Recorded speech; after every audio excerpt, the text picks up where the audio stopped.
창세기 23장 한 장 전체를 기도하겠습니다. 1절부터 20절입니다.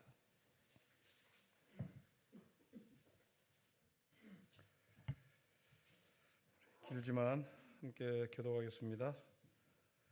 사라가 127세를 살았으니 이것이 곧 사라가 누린 햇수라.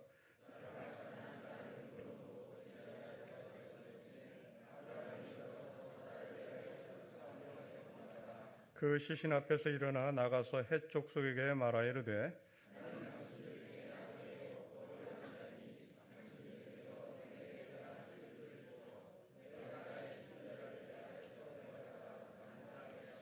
헷 족속이 아브라함에게 대답하여 이르되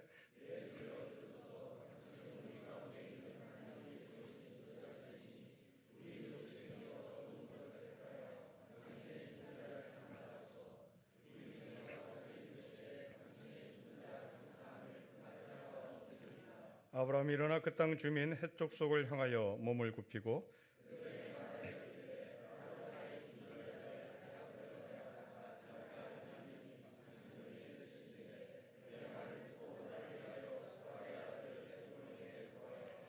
그가 그의 반머리에 있는 그의 막벨라 굴을 내게 주도록 하되 충분한 대가를 받되 그 굴을 내게 주어 당신들 중에서 매장할 소유지가 되게 하기를 원하노라 하매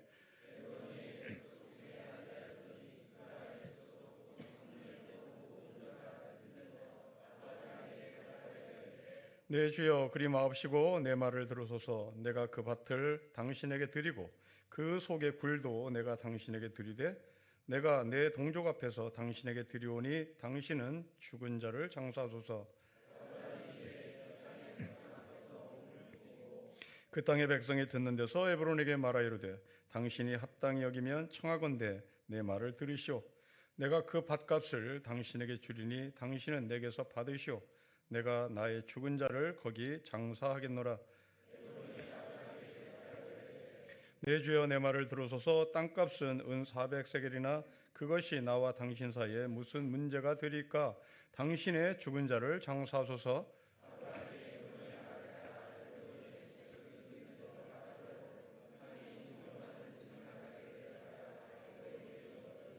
마므리아 막벨라에 있는 에브론의 밭, 곧 그 밭과 거기에 속한 굴과 그 밭과 그 주위에 둘린 모든 나무가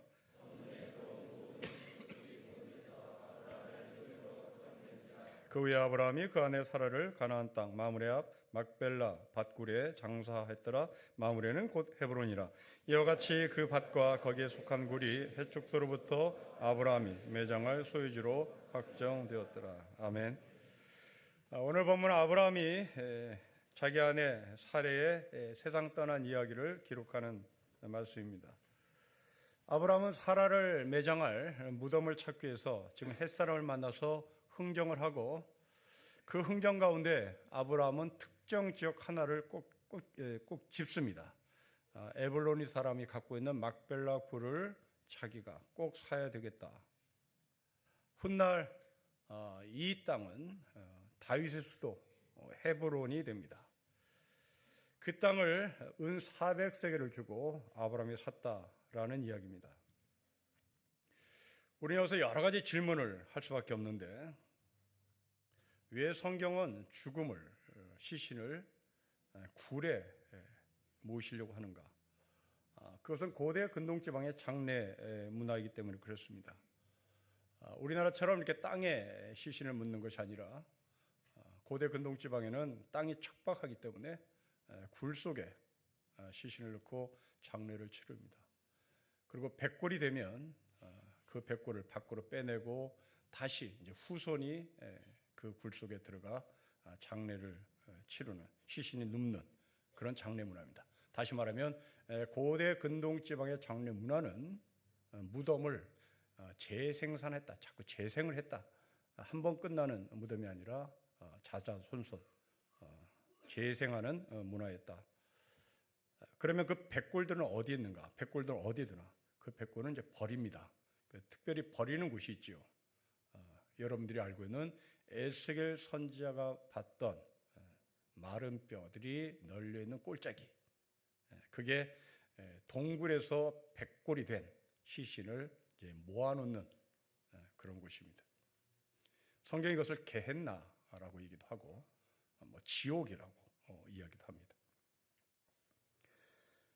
그 다음에 두 번째로 우리는 질문이 왜 23장은 사라의 죽음에 대해서 전체 한 장을 할애하는가? 우리가 성경을 읽으면서 느끼는 것은 한 장에 여러 가지 이야기를 담아요. 그런데 유독 이 23장만큼은 사라의 죽음에 대한 얘기를 집중적으로 다룹니다. 또 질문은 왜 햇사람과 아브라함은 이 굴을 놓고 서로 흥정을 하는가? 그리고 왜 아브라함은 은 400세겔을 한 푼도 깎지 않고 다 지불하는가? 이런 질문입니다. 우리의 상식으로는 사라의 장례를 어떻게 치렀는지에 대한 분위기, 그런 것을 써놓으면 우리는 감정이입이 잘 될 것 같은데, 성경은 감정이입을 애써 배제합니다. 그리고 아주 냉정하게 이 땅값을 얼마 받을래? 서로 흥정하며 한 푼도 깎지 않고 400세겔을 햇사람에게 주는 이 이유는 도대체 뭘까? 사라가 죽었다면 아브라함이 얼마나 격정적으로 울었는지, 그리고 사라를 위하여 어떻게 성대하게 장례를 치렀는지, 그리고 그 주변 사람들을 향해서 사라는 어떤 모습으로 살았는지, 이런 이야기를 하는 것이 우리에게 더 은혜가 되고 더 감정이 격하게 만들 수 있을 텐데, 왜 무덤을 가지고 흥정하며 왜 무덤값을 이야기하는가? 이런 질문을 할 수밖에 없습니다. 자, 지금 제가 계속 반복하는 이유는 이 질문이 중요하기 때문에 여러분들의 머릿속에 지우지 말고 왜 아브라함은 막벨라 굴을 고집했으며 왜 아브라함은 토시 하나 붙이지 않고 깎지 않고 은 400세겔을 다 지불했는가? 이 질문을 여러분들이 놓치지 않고 저와 함께 본문을 보면 좋겠습니다. 먼저 사라의 죽음입니다. 여러분 1절과 2절의 말씀 오십시다. 우리 같이 읽겠습니다. 시작. 사라가 127세를 살았으나 이것이 곧 사라가 누린 햇수라. 사라가 가나안 땅 헤브론 곧 기얏 야르바리서 죽음에 아브라함이 들어가서 사라를 위하여 슬퍼하며 애통을 했습니다. 여러분 창세기 23장까지 오는 동안 여자의 죽음에 대해서 이렇게 자세히 기록한 것이 없습니다. 어디에서 죽었는지, 나이가 몇 살인지 유일합니다. 하와가 어떻게 죽었는지, 람에게 부인들이 어떻게 죽었는지 말하지 않습니다. 노아의 부인이 어떻게 죽는지 말하지 않습니다. 유독 사라의 나이, 그리고 사라가 죽은 장소를 기록합니다. 여러분 왜 그랬을까요? 사라의 뜻은 열국의 어미입니다. 열국의 어머니가 돌아가신 겁니다. 우리나라에 그냥 국모가 돌아가신 거예요. 국모가 돌아가시니 자세히 기록할 수밖에 없었던 겁니다. 이 국모가 어디서 몇 살에 죽었는지 기록하며 아브라함은 애통해하고 슬퍼합니다. 자, 우리는 이 자리를 빌어서 내가 세상을 떠났을 때 누군가가 나를 위해서 슬피 우는 사람이 얼마나 있을까를 생각해 보면 좋겠습니다. 인터넷을 검색하면서 발견한 글인데, 내가 죽을 때 누가 울어줄까라는 책이 있다는데요. 이 책에 이런 글귀가 있답니다. 너가 태어났을 때 너는 울음을 터뜨렸지만 너를 지켜보는 모든 사람은 기뻐했다. 그런데 너가 죽을 때 많은 사람이 운다면 그때 너의 자신은 기뻐할 것이다. 우리가 태어날 때 엄마 아빠는 기뻐했겠죠. 근데 우리가 죽었을 때 많은 사람이 나를 위해서 애통해하면 나는 잘 살았다고 하는 것을 스스로 증명받는 셈인 겁니다. 그럼 기쁜 거죠. 여러분들의 장례식장에 여러분들은 슬피 울며 저승을 갈지, 기뻐하며 저승을 갈지, 그것의 기준은 장례식장에 누가 와서 우느냐 이겁니다. 여러분들이 태어날 때 아빠 엄마가 기뻐했습니다. 여러분들이 죽을 때는 여러분들이 기뻐해야 되는 겁니다. 뭐 때문에? 나를 위해서 누군가가 올 때.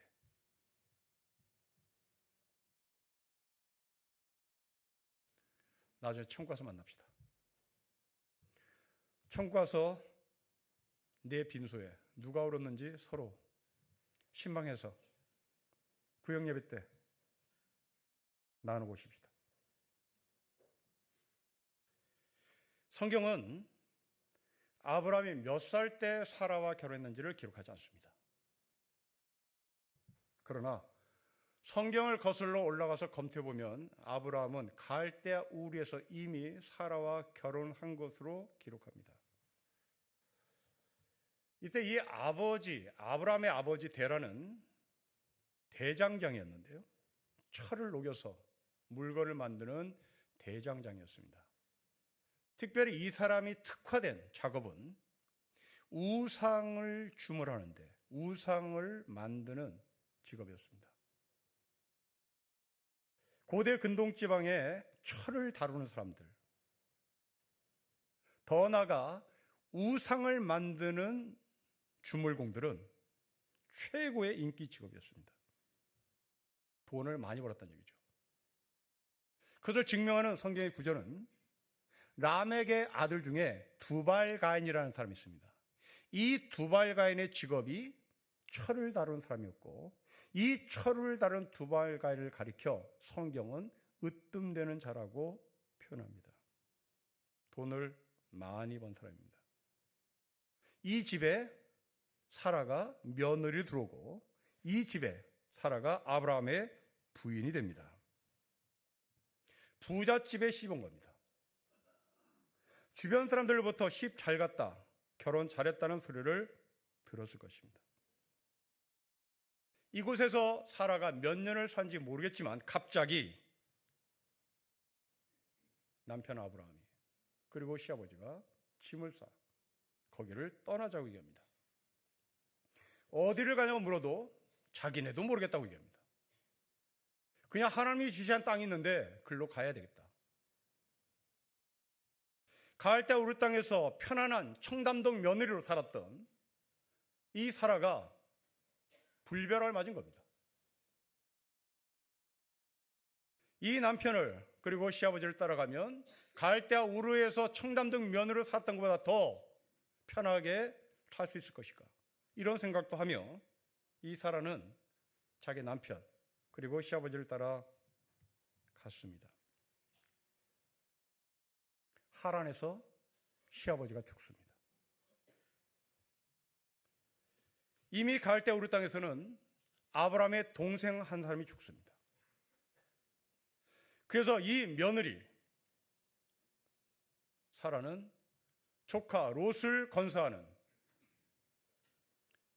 형수 역할 그리고 큰어머니 역할을 감당해야 했습니다. 아버지가 죽었다는 것은 돈줄이 죽었다는 얘기입니다. 돈을 많이 벌어들이는 기술자가 죽은 겁니다. 이제 고생길이 훤하죠. 여러분, 고대 시대나 지금이나 남편이 죽으면 고생길이 보장된 겁니다. 룻기에 나오는 나오미를 보십시오. 베들레헴 땅을 버리고 모압 땅으로 건너갑니다. 그래서 이 나오미는 자기 남편이 죽어요. 그리고 두 아들이 죽습니다. 달랑 3명의 과부가 남습니다. 나이 많은 나오미, 이제 20도 채 안 된 젊은 며느리 2명. 이건 처절한 삶입니다. 오죽하면 나오미는 자기를 따라온 룻에게 저 남자 찾아가라고, 저 남자가 네 남편이 될 거라고, 가서 누우라고, 가서 네가 먼저 잠자를 청하라고. 이건 처절한 여인의 심정입니다. 이게 사라의 삶이죠. 여러분, 고생이 뭔지 모른 채 자란 저는 제 아내에게 입 바른 소리를 한번 한 적이 있습니다. 나랑 결혼하면 고생길이 훤할 텐데 고생하는 목사하고 결혼할 의향이 있느냐고. 결혼하고 보니 아내 아버지께서 목회를 얼마나 고생스럽게 했는지, 저는 이상적으로 고생이라는 것을 알았다면 저희 아버지는 고생을 몸으로 받아들였고 그것을 믿음으로 이겨내는 삶을 사신 것을 보고 그 선배 목사님의 삶 앞에 제가 고개를 숙인 적이 있습니다. 저는 고생이 뭔지를 모릅니다. 고생을 해본 적이 없으니까요. 이 사라의 고생이라는, 해보지 않은 사람은 모를 거예요. 여러분, 우리가 잘 살았건 못 살았건,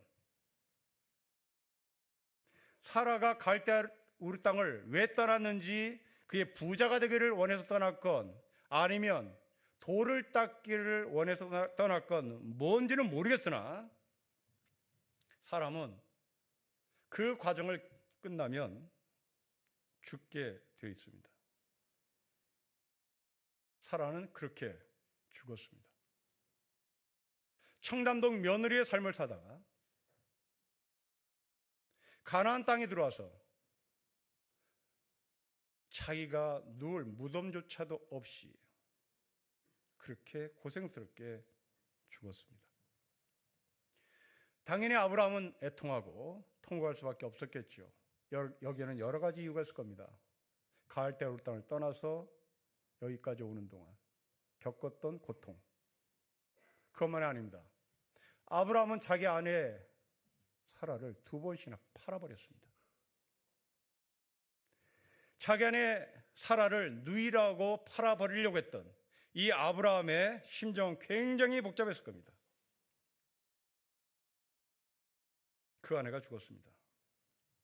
내 남편이, 내 아내가 세상을 떠났을 때 좀 더 잘해줬으면, 좀 더 잘해줬어야 하는데 하는 그 마음이었겠죠. 한 통계에 의하면 결혼에 따른 스트레스가 50점이라고 기준을 잡고 스트레스를 평가한 자료가 있습니다. 배우자로 인해서, 배우자가 죽은 것으로 인해서 받는 스트레스는 99점이랍니다. 자녀 사망이 98점이고요. 부모가 돌아가실 때 97점이랍니다. 배우자가 세상을 떠나는 것은 거의 죽음입니다. 죽음의 고통입니다. 아버지, 어머니가 세상을 떠난 그 고통보다 더 심한 거죠. 아브라함은 그 고통을 지금 겪고 있습니다. 이 설교를 주면서 아브라함은 그 고통, 애통하면서 무슨 생각을 했을까? 어느 60대 노부부의 이야기라고 하는 노래에서 나오는 가사처럼 아마 곱고 희던 그 손으로 자신에게 넥타이를 메어준 그 아내의 손을 기억했을지 모르겠습니다. 막내 아들 대학 시험 때 흰눈으로 치새웠던 밤도 기억했겠죠. 큰딸 결혼식 날 눈물 흘리던 아내의 삶을 기억했을 겁니다. 이런 아내가 이제 먼 길을 떠납니다. 돌아오지 못하는 길을 떠납니다. 혼자 어떻게 그 길을 가렸느냐고 노부부의 노래 가사에는 애통해야 합니다. 집에 돌아와서 오늘 밤에 유튜브에 이 노래를 검색해서 들어보시길 바랍니다. 아브라함은 그렇게 애통하고 일어섭니다. 사라가 누울 무덤, 굴을 찾습니다. 수수만 끝에 에불론을 만납니다. 그 에불론과 땅값을 놓고 거래를 합니다. 여러분 16절 보십시오. 16절 같이 읽겠습니다. 시작. 아브라함이 에브론의 말을 따라 에브론이 해쪽 속에 듣는 데서 말한 대로 상인이 통용하는 은 400세겔을 달아 에브론에게 주었습니다.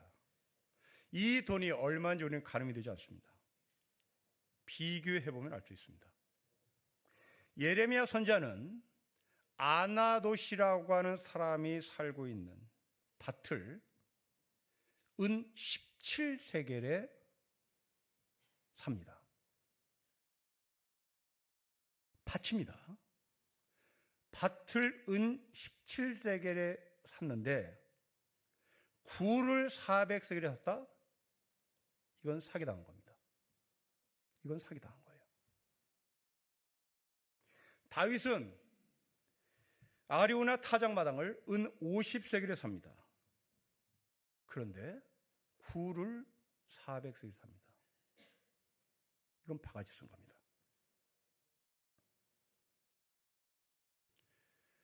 에불론 사람은 아브라함에게 터무니없는 가격을 요구했습니다.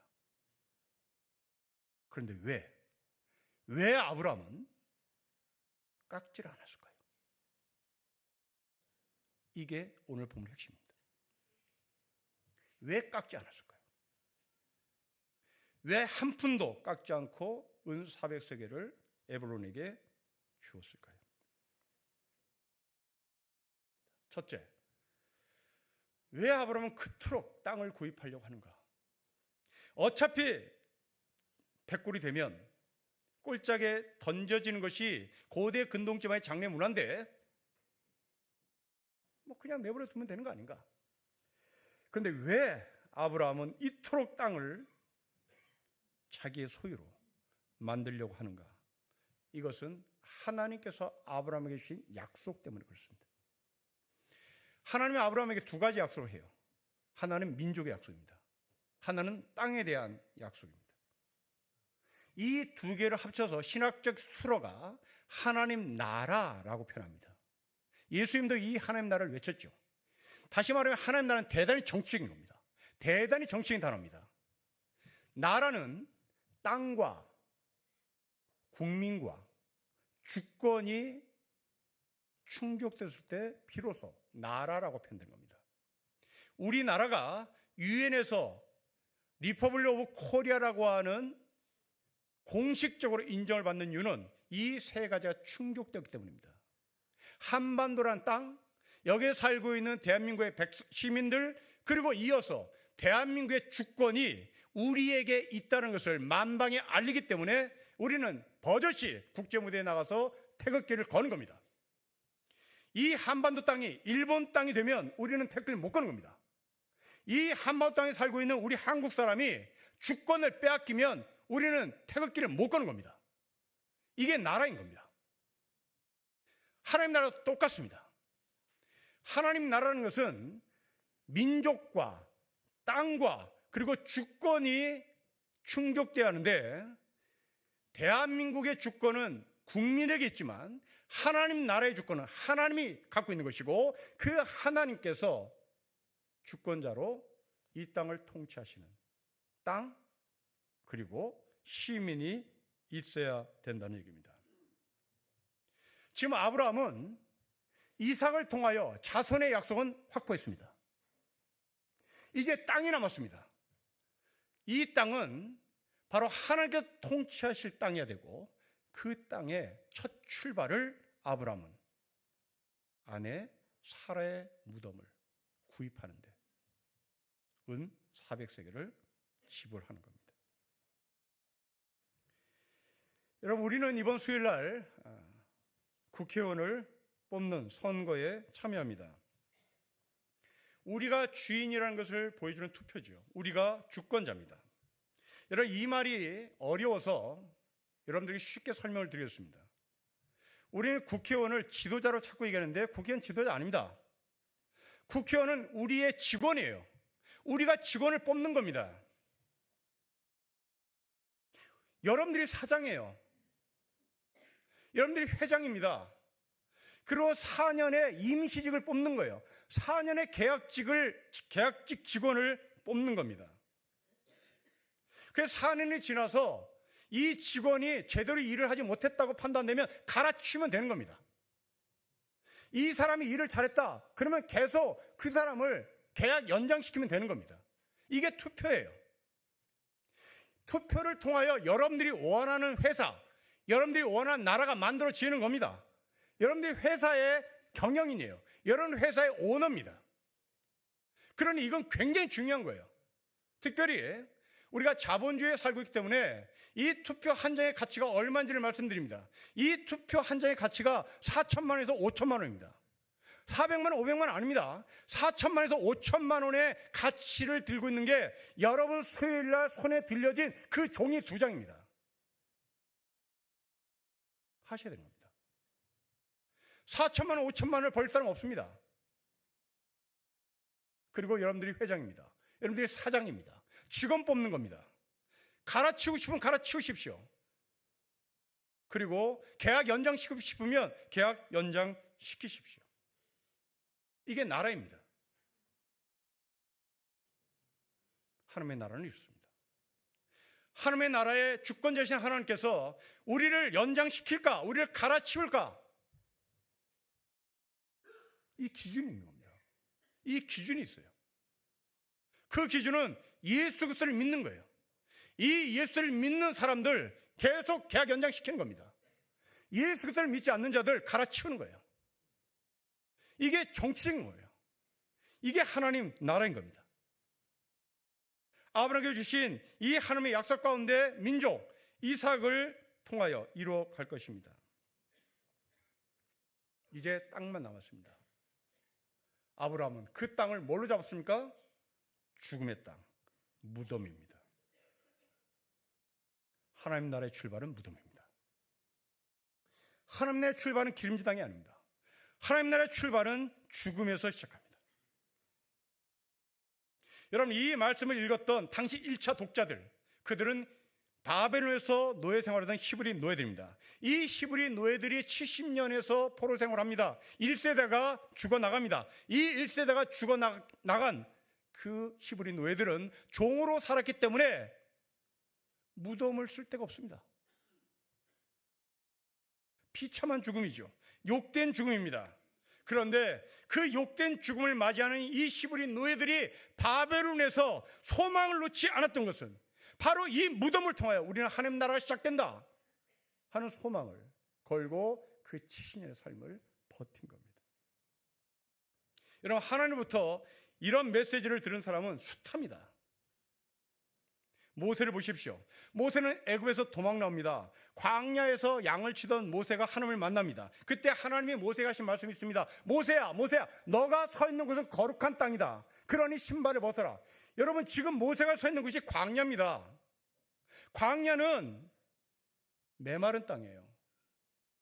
광야는 양들이 풀을 뜯는 곳입니다.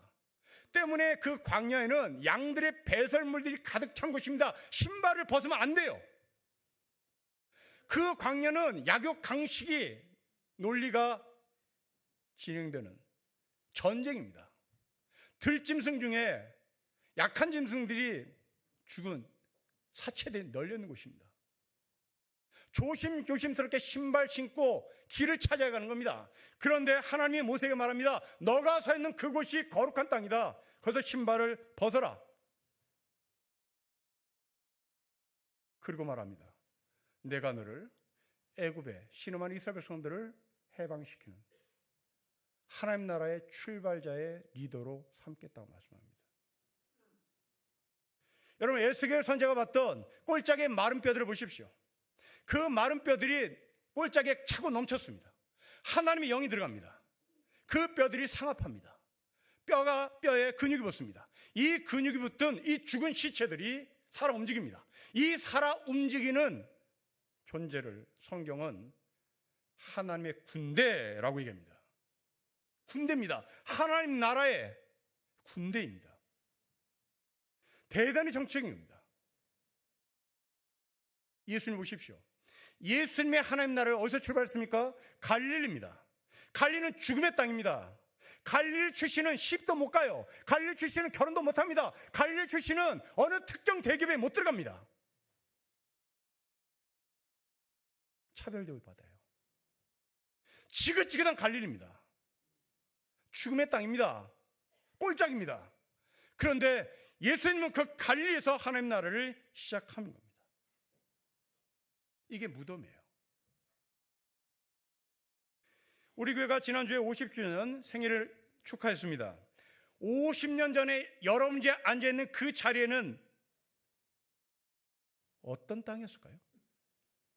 100년 전에 여러분이 앉아있는 그 자리는 어떤 땅이었을까요? 혹시 여러분이 앉아있는 그 자리는 한 맺힌 여자의 시신이 묻혀 있었던 무덤 아니었을까요? 지금 여러분이 앉아있는 그 자리에 피살당한 억울하게 죽은 시신이 널려져 있었던 저주받은 땅 아니었을까요? 그런데 우리가 그걸 누르고 있습니다. 여러분들이 거룩한 사람입니다. 거룩한 여러분들이 그 귀신의 땅을 누르고 있는 겁니다. 이게 무덤입니다. 이게 하나님 나라의 출발인 겁니다. 때문에 우리는 좋은 묘자리를 알아봐 준다고 주장하는 풍수지리학자들에게 당당하게 말할 수 있다는 겁니다. 내 묘소가, 내 무덤이 흥건한 물이 넘친다 할지라도 나는 그 땅을 흉지라 말하지 않는다. 나는 그 땅을 거룩한 땅이라고 한다. 왜? 내가 거룩한 사람이니까. 이게 무덤을 바라보는 하나님 나라의 시선입니다. 파묘라는 영화를 보십시오. 거기에 주인공을 하는 풍수지리사가 일본 사람이 이 조선 땅에 박아놓은 말뚝이 있다라고 100% 확신합니다. 그리고 그 말뚝 때문에 이 조선이 평안한 날이 없다라고 주장하죠. 그래서 이 풍수지리사는 말뚝을 끝까지 뽑아내려고 물이 가득 찬 무덤을 파헤칩니다. 근데 결국 말뚝이 나오지 않잖아요. 그때 일본 귀신이 나타납니다. 일본 귀신이 뭐라고 얘기하면서 사라집니까? 나는 두려움이다. 한마디 하고 사라집니다. 여러분, 그 영화에서 우리에게 던져야 할 핵심이 무엇입니까? 일본 사람들이 인왕산에 말뚝을 받고 떠난 게 중요한 게 아니라 일본 사람이 우리나라 사람들에게 두려움을 심어주고 한 게 더 무서운 거야. 이걸 말하는 겁니다. 실체 없는 것을 보고 두려워 떠는 것. 성경은 이것을 마귀라고 얘기하는 겁니다. 여러분, 무엇 때문에 두려워하십니까? 그 실체가 있습니까? 두려웠던 이유가 무엇입니까? 여러분들은 예수 그리스도의 전신갑주를 입은 사람입니다.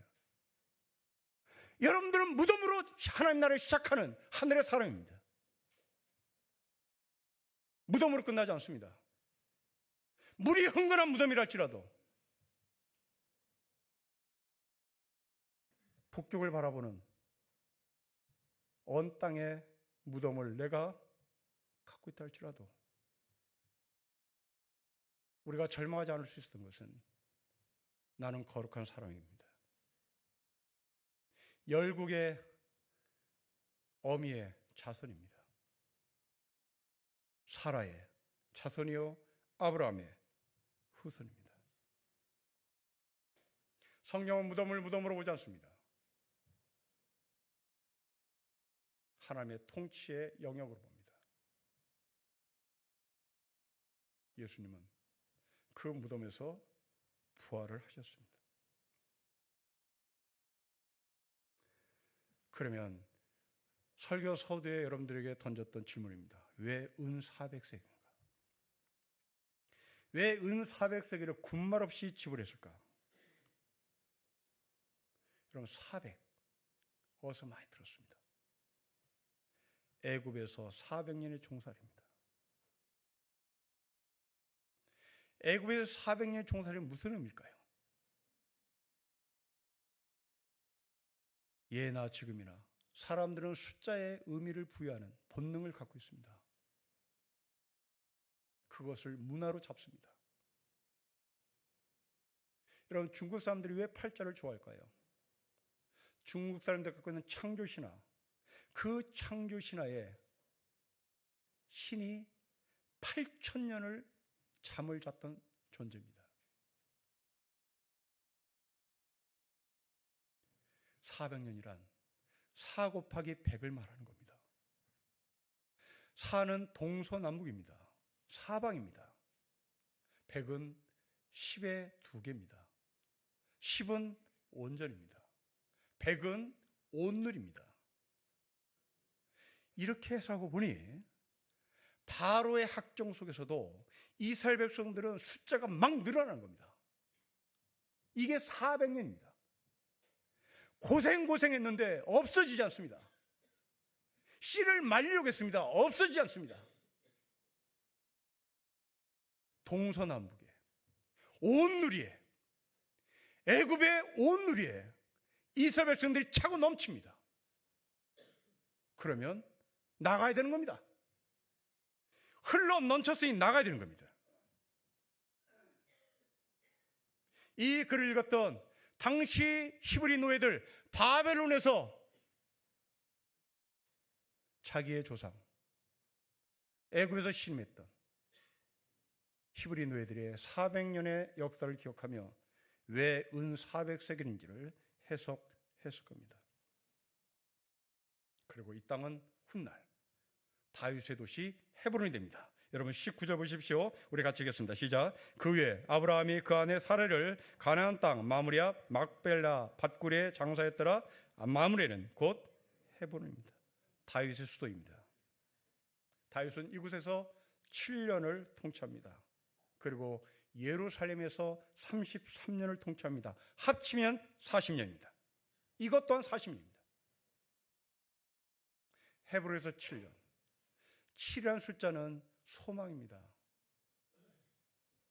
헤브론에서 다윗은 솔로몬을 통하여 이 땅에 하나님 나라가 진행된다는 소망을 던진 겁니다. 그리고 예루살렘에서 33년입니다. 여러분, 3은 삼각형입니다. 삼각형은 절대 무너지지 않습니다. 아무리 무너뜨리려고 해도 무너지는 것이 삼각형입니다. 제일 안정된 도형입니다. 그런데 그게 2개입니다. 하늘에도 땅에도 삼각형이 견고하게 자리 잡고 있습니다. 하나님 나라를 갈릴리에서 해골 바가지들이 넘쳐나는 꼴짜기에서 양들의 대변들이 분비물들이 넘치는 광야에서 무덤에서 하나님 나라는 시작됩니다. 예수를 믿는 힘입니다. 죽음은 우리에게 결코 무섭지 않습니다. 여러분들의 영원한 하나님 나라의 출발입니다. 지금 내가 죽겠다고 외치는 사람들, 지금 내가 죽음 앞까지 가는 분들이 계십니까? 갈릴리 출신들이 계십니까? 특정 지역 때문에 시집도 못 가고, 특정 지역 때문에 어느 집에 사유가 못 되고, 특정 지역 때문에 취지 안 되는 갈릴 출신들이 있습니까? 하나님은 그 땅을 기름진 땅이라고, 하나님 나라의 출발이라고 말씀합니다.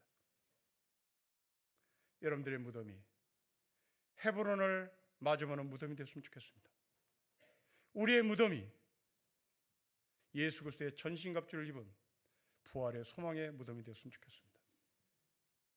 무덤은 세상 사람들은 무서워하는 곳이나 우리는 그곳이 하나님 나라의 시작임을 주 예수 그리스도의 이름으로 선포하는 신림교회 성도가 되시기를 주님으로 축복합니다.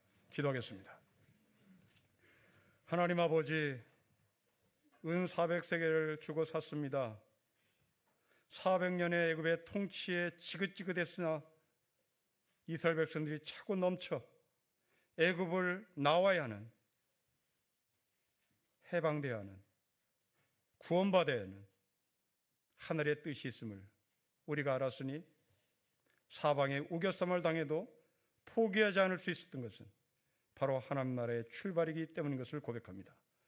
아버지, 우리의 입술을 열어서 무덤 앞에서 시작하는 하나님의 나라, 무덤에서 시작하는 하늘의 부활, 무덤에서 시작하는 예수 그리스도의 부활을 목독해 하옵소서. 주 예수 그리스도의 이름으로 기도합니다. 아멘.